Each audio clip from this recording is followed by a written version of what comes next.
Does having money and beauty make people happier? What do rich and beautiful clients tell you in private? I work with a lot of rich and beautiful clients. And no, that is not where happiness is. In fact, sometimes it can bring more stress. They're so worried about losing their looks. Should they have plastic surgery? They're so worried about losing their money. It's not that there's anything wrong with beauty or money. I mean, people can enjoy it and they can certainly use it for good, but that's not what brings happiness. And the research on the planet shows that the happiest people in the world, that it has nothing to do with how they look or how much money they have. It has to do with valuing themselves, sharing their love. Also has to do with community. Community is a very, very important part of what we need. We're social beings.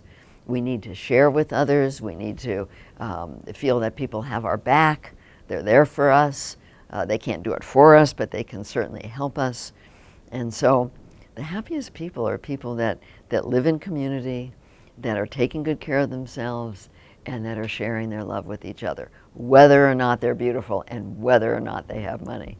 What do you do if your partner is a narcissist? And what is a narcissist? Well, narcissism is on a spectrum. On one end is pathological narcissistic personality disorder, which is very dangerous.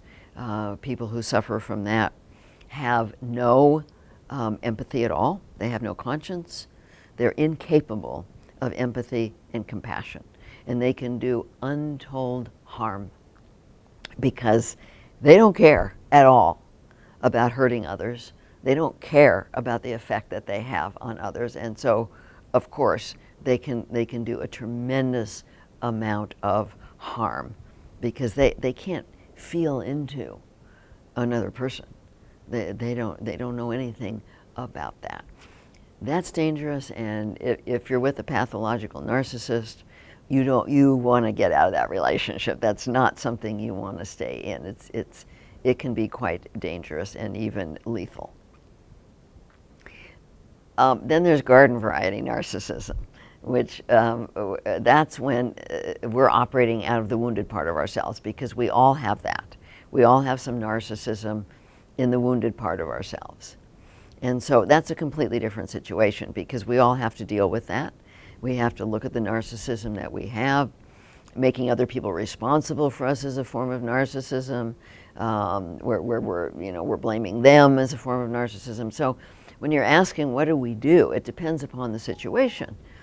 If it's pathological narcissism, if it's narcissistic personality disorder, we want to get out of that.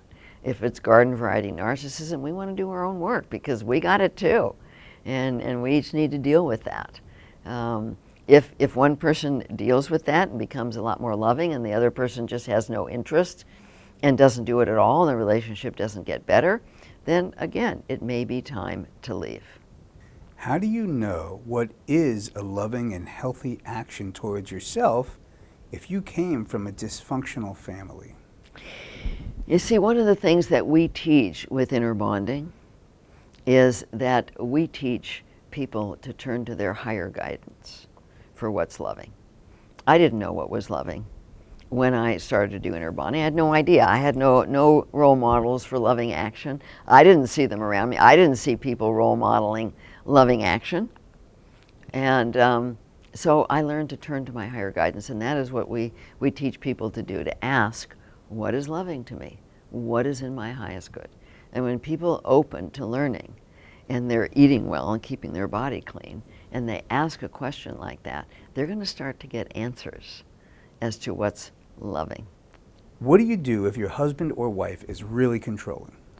Well, one of the things that you need to do is learn to speak up for yourself and say, no, I'm not available for this.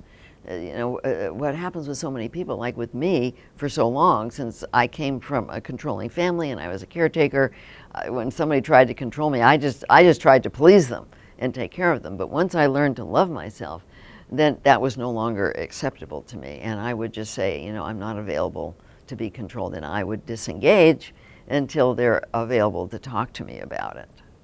Is it healthy that I haven't cried in 10 years? No, it's not. Tears are God's way of helping us to release. They're very important, and putting a lid on our tears is putting a lid on a lot of our feelings. And it indicates that the wounded self is in charge, really not letting us feel.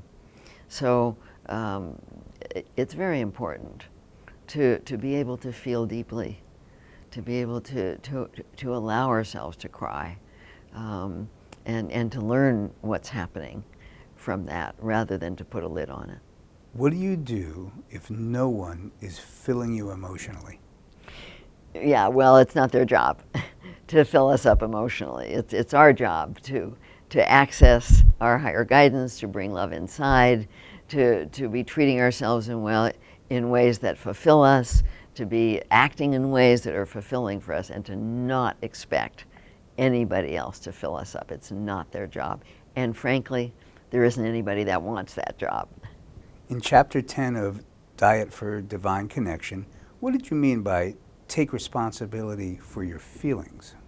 Well, that's really what inner bonding is all about. It's about going inside, learning what you're doing that's causing your pain, or learning how to manage the core pain of life, and really being willing to learn what's loving to you, to learn what do you need to do. Like if you're feeling anxious, maybe it's because you're judging yourself, and if you're ignoring that, then you're not taking responsibility. But if you're open to learning and you find out that you're anxious because you're judging yourself, then you can practice being compassionate towards yourself. That would be taking responsibility for your feelings. Can you sum up everything we've talked about in 15 seconds? Well, I think everything that we talked about has to do with learning to love yourself and learning to connect with your divine guidance and learning to truly value who you are on the inner level. And that's what inner bonding is all about. What's the one thing I must do today? Start to be present in your body with your feelings, wanting responsibility for them, and start to put good organic food in your body. Why did you feel it was important to come here and speak at the Real Truth About Health conference? You know, I love to share this with people. It's a very, very powerful process. I like to share it with as many people as I can. I have hopes that more and more people will be practicing inner bonding around the world. Many are already. But when people really learn to love themselves, that's when our planet will heal.